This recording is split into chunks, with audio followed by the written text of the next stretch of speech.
वक्त की बड़ी खबर दिल्ली से आ रही है, जहां वजीराबाद इलाके में 10 साल के बच्चे की स्विमिंग पूल में डूबने से मौत हो गई है। बच्चे का नाम संस्कार था, जो 6वीं क्लास में पढ़ता था। सुबह स्विमिंग में दोस्तों के साथ पहुंचा था, जहां उसकी डूबने से मौत हो गई है।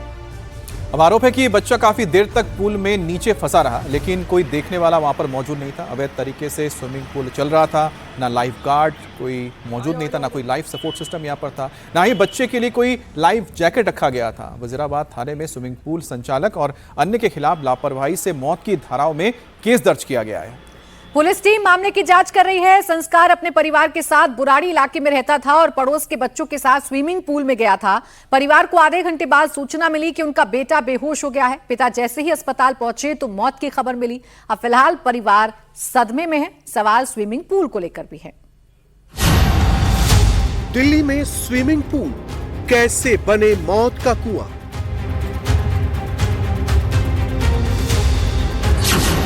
नहा रहा था 10 साल का बच्चा, स्विमिंग पूल में क्या हुआ? स्विमिंग पूल निगल गया, संस्कार के साथ क्या हो गया? न लाइफ गार्ड, न सेफ्टी, आखिर जिम्मेदारी किसकी? लापरवाही ने मौत दे दी, आखिर कौन लेगा जिम्मेदारी? अब बच्चे के पिता ने आरोप लगाया है कि स्विमिंग पूल अवैध तरीके से बोरवेल के पानी से चल रहा था। वहां सुरक्षा के इंतजाम नहीं थे। पूल परिसर में ना तो लाइफ गार्ड मौजूद था, ना ही बच्चों के लिए कोई सुरक्षा लाइफ जैकेट भी यहां पर रखा गया था, यानी कि कोई भी यहां पर सुरक्षा की व्यवस्था नहीं थी।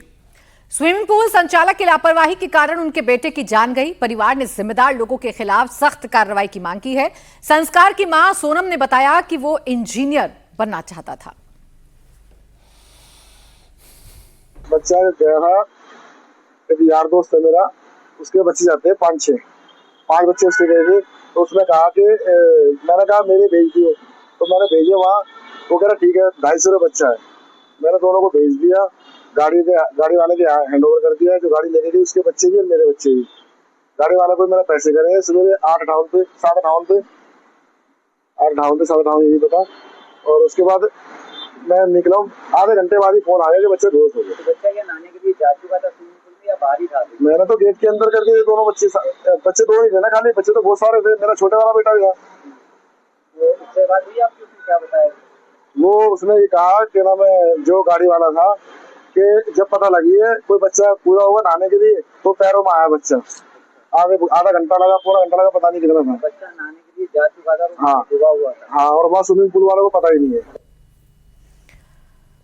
कुमार सोनू हमारे सहयोगी जुड़ गए हैं ज्यादा जानकारी के साथ। कुमार, जिस तरीके के आरोप परिवार लगा रहा है और जो सवाल पिता पूछ रहे हैं, वो सवाल बड़े वाजिब हैं। अगर बच्चों को स्विमिंग पूल में ले जाना है या वहां स्विमिंग भी सिखानी है, स्विमिंग करानी है, तो क्यों जरूरी जो मेजर्स लेने चाहिए वो स्विमिंग पूल संचालक ने नहीं लिए थे? देखिए, बिल्कुल आपने ठीक कहा। दिल्ली में से बहुत सारे स्विमिंग पूल हैं जो कि बिना इजाजत के चल रहे हैं, अवैध तरीके से चल रहे हैं, जहां पर ना ही कोई सिक्योरिटी गार्ड होता, ना ही लाइफ गार्ड होता, ना ही लाइफ जैकेट होती और ना ही कोई ट्रेनर होता।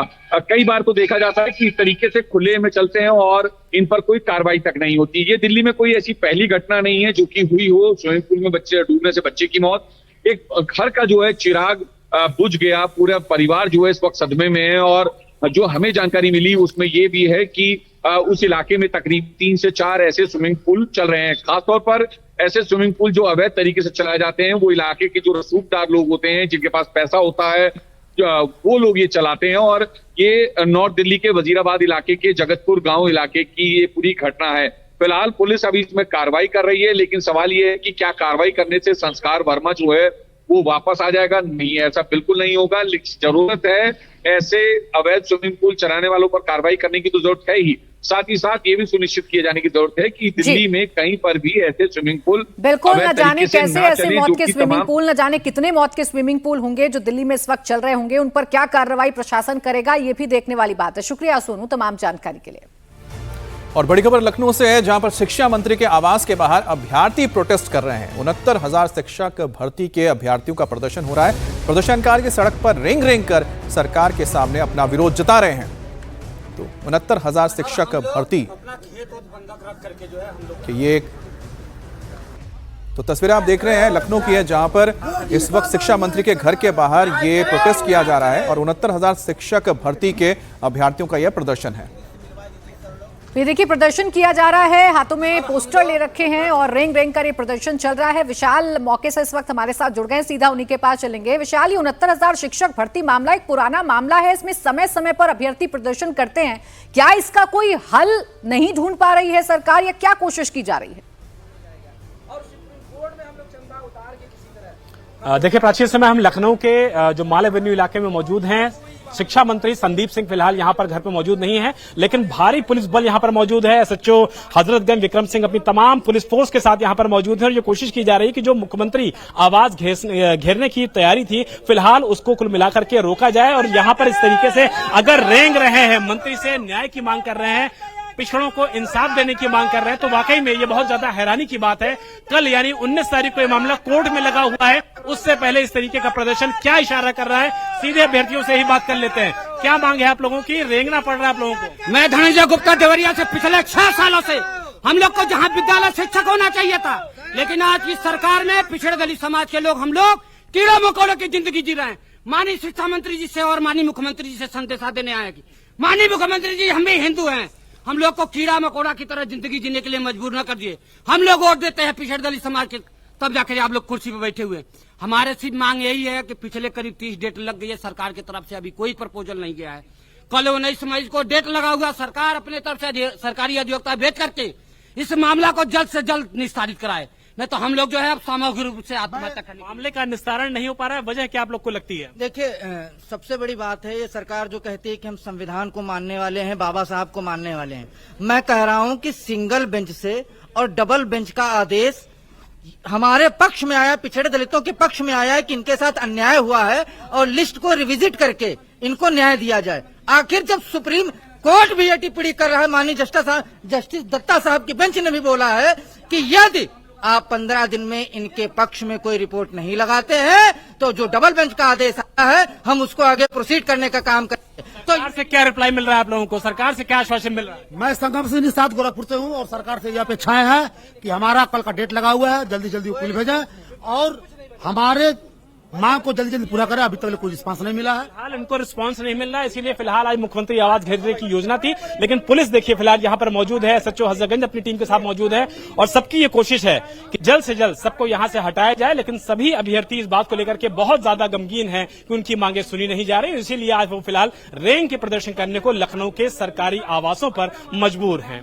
प्राची और विशाल, यहाँ पर जो आप बात कर रहे हैं इन अभ्यर्थियों के साथ जो यहाँ पर इस वक्त प्रोटेस्ट कर रहे हैं, उनके हाथों में जो बैनर पोस्टर उसमें आरक्षण का जिक्र किया जा रहा है, क्या चाहते हैं वो? देखिए फिलहाल ये जो है कि 69,000 जो शिक्षक भर्ती हैं वो कुल मिलाकर के अपने हाथों में पोस्टर लेकर के, और अब ये जानकारी हमको मिल रही है कि फिलहाल वो अंदर मिलने के लिए जा रहे हैं। क्या बताया जा रहा है कि मिलने के लिए अंदर बुलाया आप लोग को, और आरक्षण का क्या पेश फंसा हुआ है? आरक्षण का पेश जो फंसा हुआ है, पहले सरकार हमारी मांग को ये करे, कल हम लोग का डेट लगा हुआ, पहले जल्दी वकील भेजे, बाकी वहाँ सारा कुछ डिसाइड हो जाएगा, क्लियर हो जाएगा। अंदर से जानकारी आई है कि मंत्री ने आप लोग को मिलने के लिए बुलाया है? बिल्कुल, हम लोग जा रहे हैं। अब देखिए जो भी अंदर से जो भी अपडेट आएगा हम जरूर अवगत कराएंगे। फिलहाल के लिए भी हम लोग जा रहे हैं मंत्री जी के पास। तो फिलहाल बड़ी खबर यही है कि मंत्री के आवास से अंदर से इन लोगों के लिए मैसेज आया है। संदीप सिंह शिक्षा मंत्री हैं, उनके आवास बिल्कुल, से तो ये कि मुझे लगता है कि अच्छा कदम है शिक्षा मंत्री का कि उनके घर के बाहर जो प्रोटेस्ट कर रहे थे उनको उन्होंने घर के अंदर बुलाया उनसे बातचीत करने के लिए। और मुझे लगता है शायद जो यही रुख है, जो शिकायतें हैं इन अभ्यर्थियों की या जो विरोध कर रहे थे, अब थोड़ी बहुत कम होगी और कोई रास्ता निकल सकता है। बहुत बहुत धन्यवाद आपका, नजर बनाए रखे इस खबर पर।